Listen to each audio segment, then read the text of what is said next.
여러분, 뒤돌아보니 벌써 2016년 반년이 흘렀습니다. 반이라는 말이 참 작은 말 같았는데 1년을 따지고 보니까 반이 꽤 긴 시간입니다. 벌써 반년이 흐르고 오늘은 7월 첫째 주일, 그 반년의 은혜와 축복을 우리가 기억하며 하나님 앞에 감사하는 맥주 감사주일로 여러분과 함께 하나님께 예배를 드리고 있습니다. 이 예배에 오신 여러분에게 하나님의 크신 은혜가 함께 하시기를 바랍니다. 그리고 오늘 저와 여러분의 마음과 입술에 감사의 또 샘물도 흘러 넘치기를 진심으로 바랍니다. 자, 오늘은 감사주일을 맞이하여 골로새 교회에서 감사를 배우다. 지난 시간에는 77절을 통하여 감사를 배우다 라는 제목으로 우리가 하나님 앞에 어떤 감사 생활을 해야 될 건가 참 많이 배웠습니다. 그리고 사실은 찔림도 충격도 많이 받았습니다.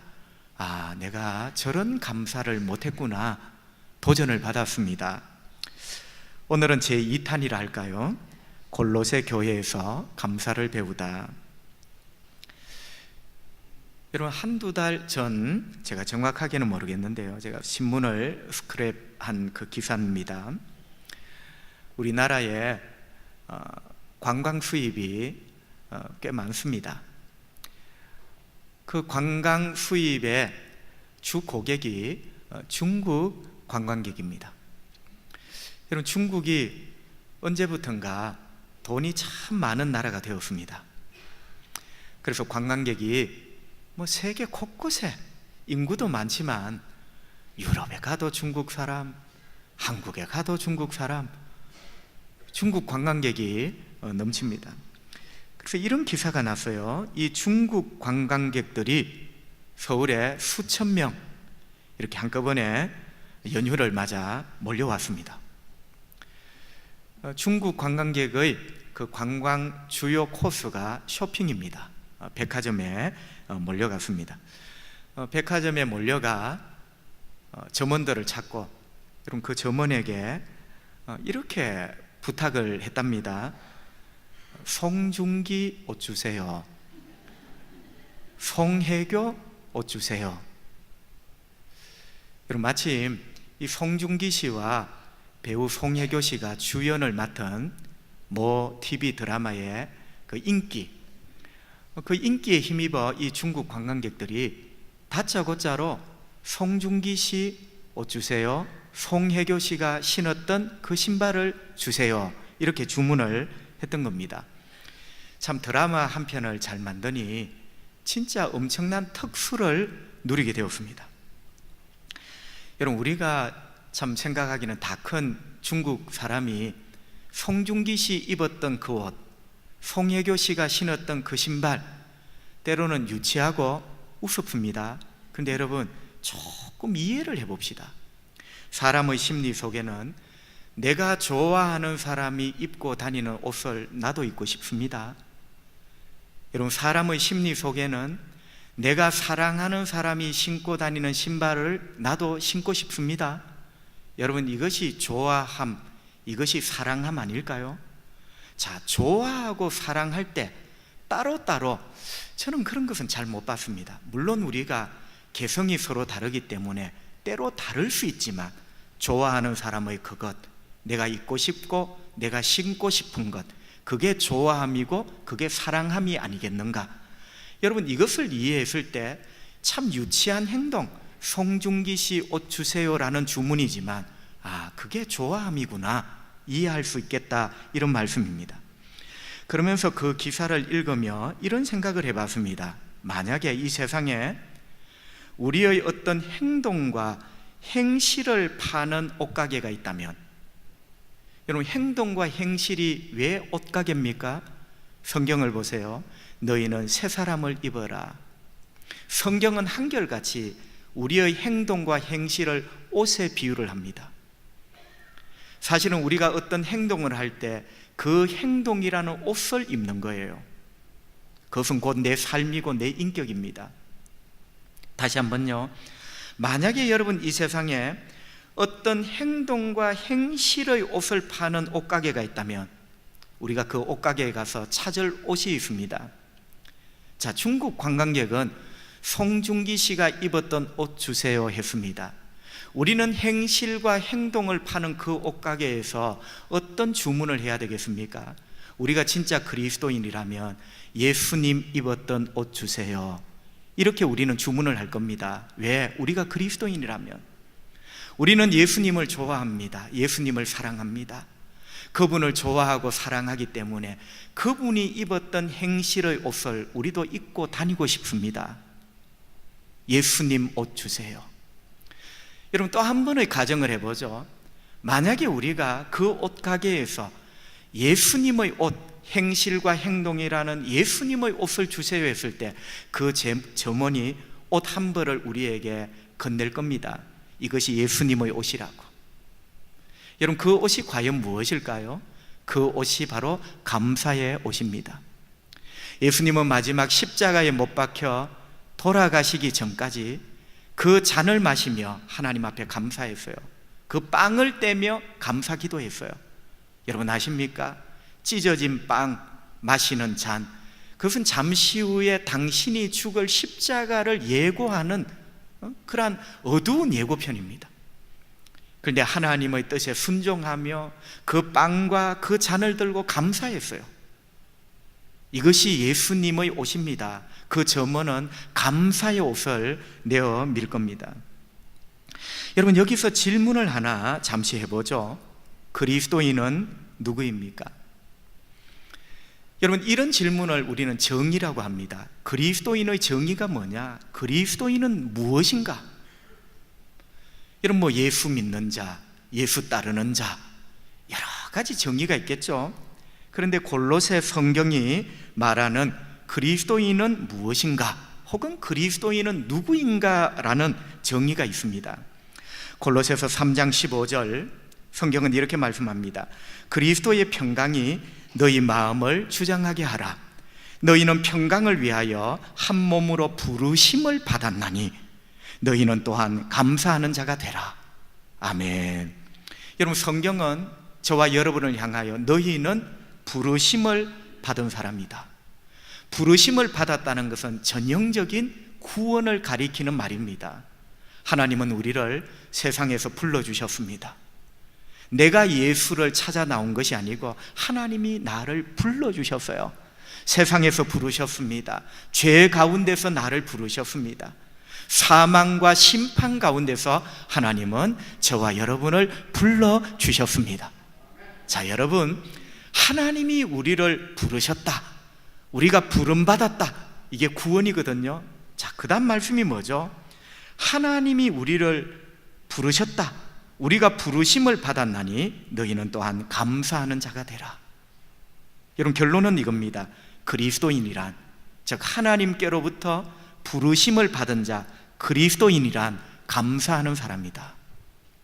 여러분, 감사는요 그냥 한번 해보는 이벤트가 아니에요.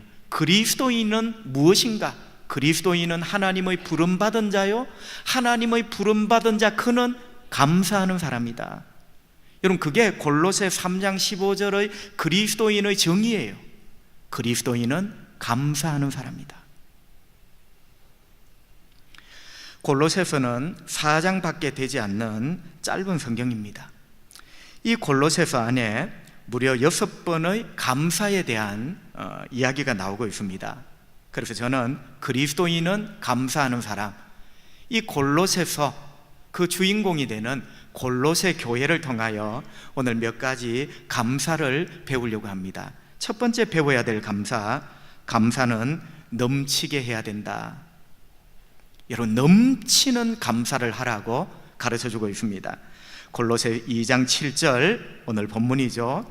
그 안에 뿌리를 박으며 세움을 받아 교훈을 받은 대로 믿음에 굳게 서서 감사함을 넘치게 하라. 아멘. 감사함을 째째하게 하는 것이 아니라 감사함을 넘치게 하라고 우리에게 가르쳐주고 계십니다. 여러분, 지난 며칠 마른 장마에서 갑자기 폭우가 내리기 시작했습니다. 여러분, 말라붙었던 하천, 말라붙었던 강줄기에 막 폭우가 퍼부으니 물이 흘러 넘쳤습니다. 자, 여러분, 여기에 넘치는 감사, 그 넘친다는 말이 이 말과 똑같은 말이에요. 우리 삶에 감사의 강줄기가, 감사의 하천이 메말라 붙지 않도록 거기에 감사라는 물이 흘러 넘치는 그런 감사를 하나님은 하기를 원하고 계시는 것입니다. 흘러 넘치는 감사, 풍성한 감사를 하나님께 하라는 것이지요. 여러분, 왜 우리는 하나님께 이렇게 넘치는 감사를 해야 될까요? 내 삶의 모든 것이 하나님의 은혜이기 때문입니다. 여러분, 내가 살아서 숨쉬고 보고 듣고 느끼고 즐기고 누리는 모든 것이 하나님의 은혜예요. 그분이 주신 선물이에요. 조정민 목사님은 책을 썼습니다. 인생은 선물이다. 여러분, 책 제목을 펼칠 것 없이 그 한마디에 요약이 되어 있어요. 우리의 모든 인생은 하나님의 선물이에요. 내 삶은 하나님의 선물입니다. 그래서 우리는 하나님 앞에 넘치는 감사를 드려야 되는 것입니다. 여러분, 2장 7절을 자세히 보면요, 성경은 우리를 나무에 비유를 하고 있습니다. 2장 7절을 보시면 나무라는 말은 한 글자도 없지만 분명히 저와 여러분의 믿음, 저와 여러분의 인생을 나무에 비유하고 있다는 것을 우리는 눈치를 챌 수가 있습니다. 여러분, 저 산에 있는 저기 나무, 저 산에 저기 나무가 저기 우뚝 지금 서 있으려면 3가지 단계를 거쳐야 돼요. 첫 번째는 아주 어렸을 적에 뿌리를 내려야 됩니다. 실뿌리가 어딘가를 찾아 들어가 뿌리를 내려야 돼요. 오늘 말씀에도 보면 뿌리를 박았다라는 말이 있어요. 두 번째는 싹을 틔우고 촉을 내야 됩니다. 그 틔운 싹과 그 촉이 부러지지 않도록 오늘 말씀에도 세움을 입었나니 라는 말씀이 있습니다. 세 번째는요, 비바람 속에도 굳건하게 서 있어야 됩니다. 오늘 말씀에도 굳게 서서라는 말씀이 있습니다. 여러분, 가만히 생각해 보니까요, 우리의 믿음, 우리의 인생이 꼭 나무와 같아요. 2장 7절, 자, 우리가 뿌리를 내렸습니다. 나의 믿음의 뿌리가 뭐죠? 그 안에 바로 그는 예수 그리스도를 가리킵니다. 어느 날 예수님이 내 인생에 찾아와 주셨고 내가 그 예수님에게 믿음의 뿌리를 내렸습니다. 할렐루야. 그 안에 뿌리를 내리고 그 다음 여러분, 촉이 텄습니다. 믿음의 촉, 믿음의 싹이 텄습니다. 구부러지지 않도록 하나님이 지켜주셨습니다. 그리고 여러분, 어느 순간 뒤돌아보니 나의 믿음이 굵은 나무처럼 굳게 서 있는 모습을 보게 됩니다. 할렐루야. 그것도 여러분, 나의 믿음이 굵은 나무처럼 굳세게 서 있는 모습이 오늘 2장 7절에 보면 교훈을 받은 대로 하나님 말씀의 은혜로 나의 믿음이 굵어졌어요. 하나님이 주시는 말씀의 은혜로 나의 믿음이 자랐어요. 나무가 혼자 컸을까요? 자기 혼자 컸을까요? 아니죠. 위에 계신 하나님이 키워주셨죠. 우리의 믿음이 금보다 소중하다면 이 믿음이라는 나무를 키워주신 분은 하나님이십니다. 하나님이 은혜 주셔서 내 믿음이라는 나무가 그렇게 굵게 서 있는 거예요. 뿌리를 내리고 촉이 터서 굳게 서 있는 나의 믿음. 자, 여러분 보세요. 이렇게 굳게 서 있는 나의 믿음이라는 나무에서 열리는 그 궁극적인 열매가 감사예요. 그래서 오늘 2장 7절의 전개를 보세요. 뿌리, 싹이 틉니다. 굳게 섰습니다. 마지막에 어떻게 되죠? 감사함으로 넘치게 하라. 그 믿음의 나무에서 감사함이 열리는 거예요. 그것도 넘치는 감사가 열리는 줄 믿습니다. 그래서 이런 겁니다. 당신의 구원, 당신의 믿음이 하나님이 주신 은혜라는 것을 깨닫는다면 하나님께 넘치는 감사를 드리십시오. 여러분, 어찌 우리의 믿음뿐이겠습니까? 우리의 인생도, 나의 삶도 나무와 같지 않습니까? 세상은 거대합니다. 여러분, 많은 사람들이 나의 삶, 나의 인생을 보고 과연 저 사람, 저 인간이 이 세상에 뿌리를 내리겠나? 많은 사람들이 나를 향하여 수근거렸습니다. 그런데 어느 순간 하나님께서 이 거대한 세상에 나같이 부족한 자가 뿌리를 내릴 수 있도록, 그리고 언젠가 촉이 나고요, 싹이 텄습니다. 이 세상의 거대한 시련과 환란의 바람에 그 허리가 꺾여지지 않고 굳게 서서, 여러분, 사람들이 깜짝 놀만한 저 사람이, 저 인간이 저런 사람이 되었단 말인가, 저런 복을 받았단 말인가, 모든 것이 하나님의 은혜인 줄 믿습니다. 나의 믿음도 나의 인생도 한 그루의 나무와 같고, 하나님께서 뿌리 내리게 하셨고 촉이 트게 하셨고, 하나님께서 굵은 나무로 굳게 서 있는 이런 인생을 만들어 주신 것입니다. 그래서 여러분, 모든 것이 하나님의 은혜이기 때문에 우리가 하나님께 감사해야 되는 것입니다. 그것도 넘치는 감사를 드려야 되는 것이지요. 시편 116편 12절, 내게 주신 모든 은혜를 내가 여호와께 무엇으로 보답할까? 저는 이 구절을 참 좋아합니다. 내게 주신 모든 은혜. 자, 여러분, 이 말씀은요, 내게 은혜가 맞는 것이 있고 은혜가 아닌 것이 있고 솎아내고 골라내고 그래서 모든 은혜, 이런 말이 아니에요. 이 말을 쉽게 표현하면 내 인생의 모든 것이 하나님의 은혜라는 거예요. 내 삶의 전부가 하나님의 은혜라는 거예요. 할렐루야. 그래서 시편 성도가 이렇게 고백하죠. 내게 주신 모든 은혜, 주님, 내 삶은 전부가 하나님의 은혜입니다. 내 인생은 전부가 하나님의 선물입니다. 이 은혜를 무엇으로 보답할까요? 근데 여러분, 여기 보답이라는 말이 우리를 조금 불편하게 합니다. 사실은 보답이라는 말보다는 반응이라는 말로 바꾸어 하면 더 좋다, 누군가가 그런 이야기를 했어요. 여러분, 왜 그런지 아세요? 은혜는 보답할 수 없는 겁니다. 은혜는 갚을 수 없는 게 은혜예요. 나를 위하여 십자가에서 대신 죽은 예수 그리스도의 은혜를 우리가 어떻게 갚을 수 있겠습니까? 그래서 여러분 기억하세요. 신앙생활을요, 은혜를 갚으려고 신앙생활을 하면 얼마 가지 않아 탈진해요. 갚을 수 없는 은혜예요. 갚는 대신에 반응하세요. 누리세요. 그 반응이 뭐죠? 감사입니다. 내게 주신 하나님의 은혜에 대한 나의 반응이 감사예요. 어떻게 반응해야 되겠죠? 넘치는 감사로 하나님의 은혜에 반응하시는 저와 여러분이 될 수 있기를 바랍니다. 넘치는 은혜로 내게 주신 모든 은혜에 반응할 줄 아는 우리 골로새 교회가 우리에게 가르쳐주는 감사의 원리, 모든 것은 하나님의 은혜다. 네가 나무라면 너의 우뚝 선 지금의 모습 주님이 그렇게 만드셨어. 너의 믿음도 너의 삶도 넘치는 감사를 하도록 하시오. 이게 첫 번째 교훈이에요. 여러분, 두 번째 골로새 교회에서 배우는 감사는요, 감사하는 마음을 가지고 감사하라. 건성으로 하지 말고 형식적으로 하지 말고 감사하는 마음을 꼭 가지고 하나님 앞에 감사해라. 여러분, 제가 퀴즈를 한번 내어볼게요. 하나님이 가장 싫어하시는 게 뭘까요?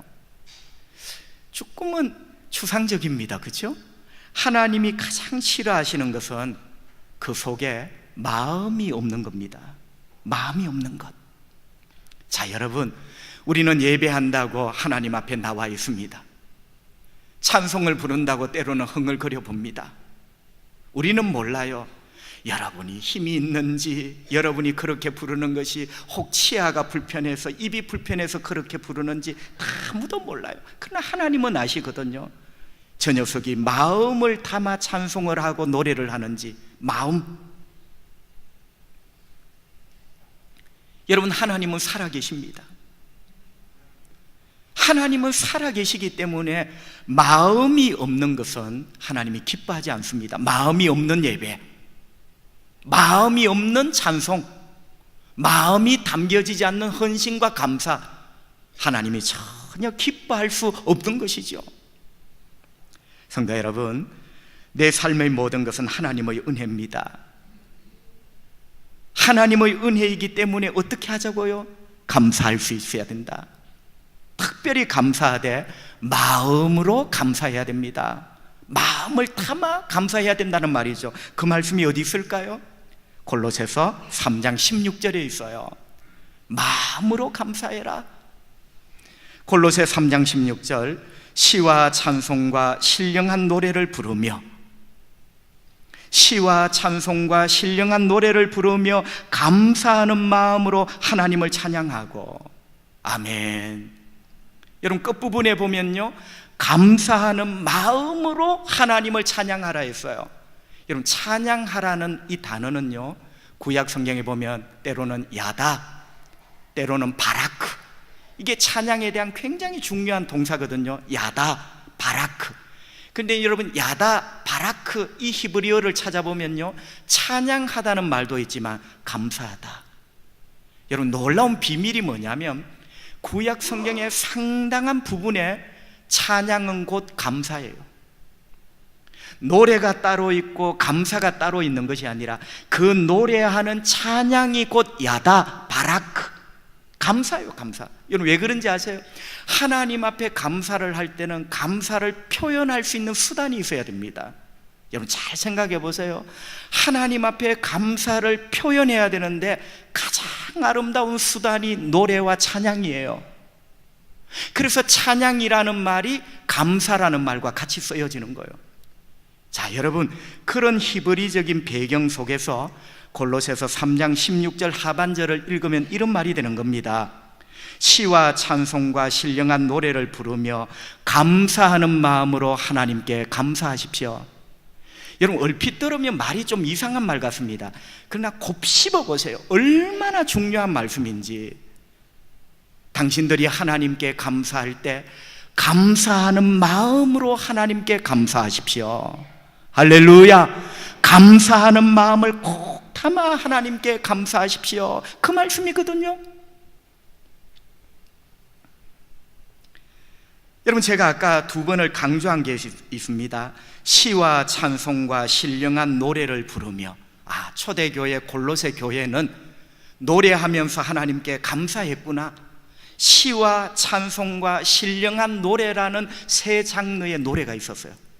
근데 요즘 학자들이 시는 무엇이냐, 찬송은 무엇이냐, 신령한 노래는 무엇이냐 많이 연구를 했더라고요. 시는 시편의 노래일 것이다. 찬송은 초대교회에 어떤 찬송가가 있었을 것이다. 신령한 노래는 성령이 함께 하시는 영적인 어떤 노래였을 것이다. 근데 여러분, 우리가 안 살아봐서 잘 몰라요. 근데 저는 이런 말을 하고 싶어요. 시와 찬송과 신령한 노래, 이게 뭔가를 구분하고 논문에 가려내는 게 그렇게 중요한가?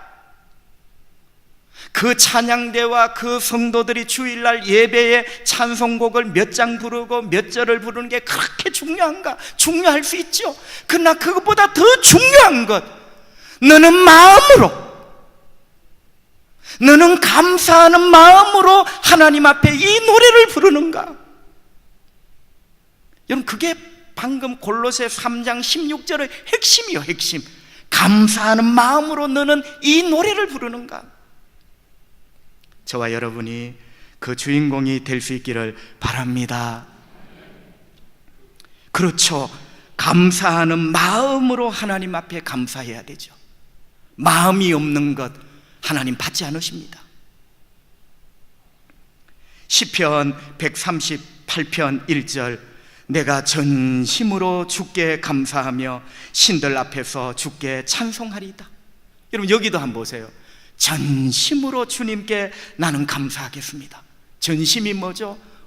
온 마음을 담아 할렐루야, 나는 주님 당신께 감사합니다. 나의 온 마음으로 당신을 감사한다고 시편의 성도가 노래하고 있어요.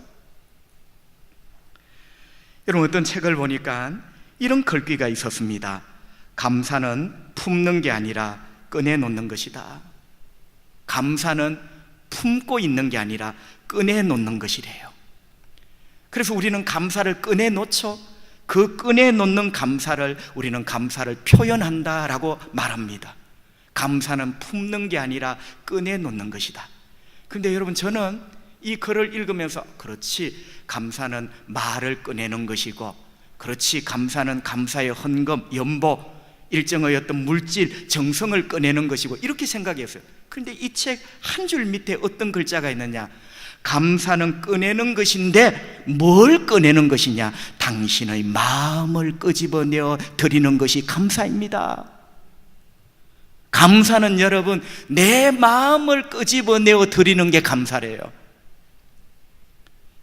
그래서 골로새 교회에서도 감사하는 마음으로 하나님께 감사하십시오.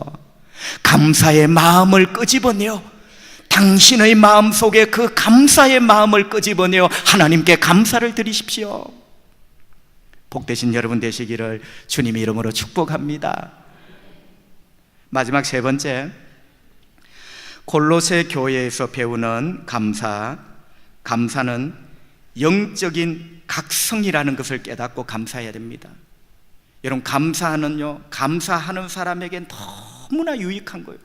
감사하는 사람은요, 그 감사가 그 사람의 믿음, 그 사람의 영혼을 영적으로 깨워요. 여러분, 감사하는 사람이 믿음의 잠을 자고 있는 사람이 있는가? 감사하는 사람이 믿음의 길을 헤매고 인생의 길을 헤매고 있는 사람이 있는가? 없어요, 여러분.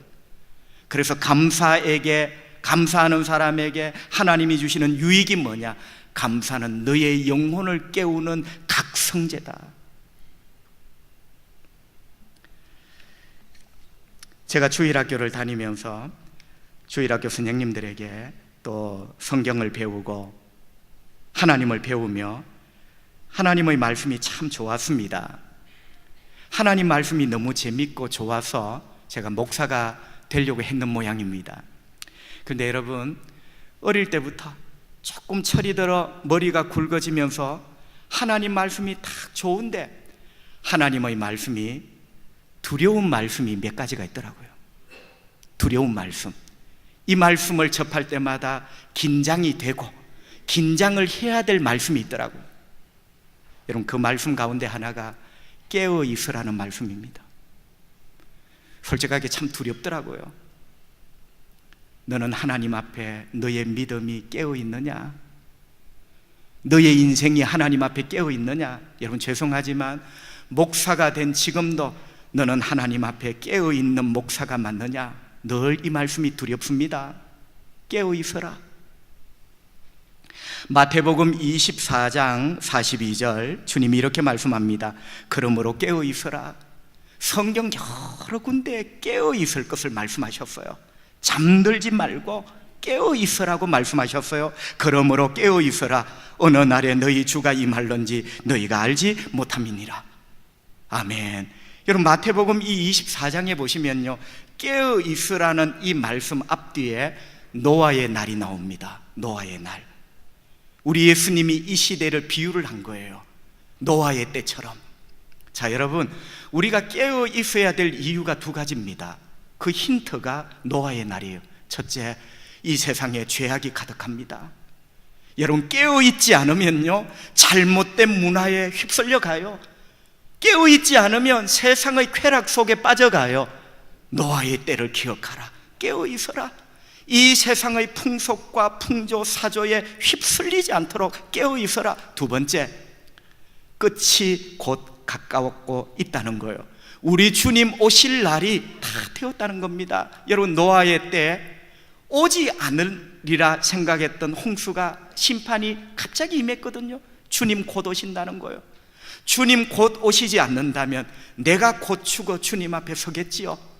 인생은 살아보니까 참 빠릅디다. 진짜 곧이라는 말이 실감이 나요. 여러분, 그렇기 때문에 우리의 믿음, 우리의 인생 하나님 앞에 깨어 있어라. 믿음 생활, 깨어 있는 믿음 생활 해라. 인생도 깨어 있어 인생을 살아라. 그 두 가지 이유예요. 그러므로 여러분, 이 깨어 있으라는 말은 하루 종일 잠자지 말고 눈 떠 있으라는 말이 아니라 믿음의 각성을 하라는 말이에요. 각성. 믿음의 각성을 하라. 절대로 영적인 긴장을 늦추지 말고 영적인 긴장을 풀지 말고 이만하면 되었다는 생각 버리고, 할렐루야, 그게 바로 깨어있으라는 거예요. 믿음의 각성, 영적인 긴장감을 절대로 늦추지 마라. 주님 부르시는 그날까지 믿음 생활, 주님이 맡겨주신 내 인생이라는 내 삶, 긴장 늦추지 말고 하나님 앞에 바로 살아라. 이게 깨어있으라는 말이에요. 여러분, 어릴 때부터 저는 이 말씀이 참 두렵더라고요. 나는 하나님 앞에 깨어있는가? 성도 여러분, 깨어있으라는 이 말씀에 떠오르는 사람이 있습니다. 그 사람은 바로 성을 지키는 사람입니다. 밤새도록 성을 지키는 사람. 성을 지키는 사람은 깨어있어 그 성을 지킵니다. 실제로 여기 깨어있으라는 이 단어도 원문에 보니까요, 사전을 뒤져보면 망보다, 성 지키는 사람 맞아요. 망보다, 지키다, 정신 차리고 있다. 성을 지키는 사람은 저 멀리 망을 봐야 됩니다. 지켜야 됩니다. 정신을 차리고 계속 있어야 됩니다.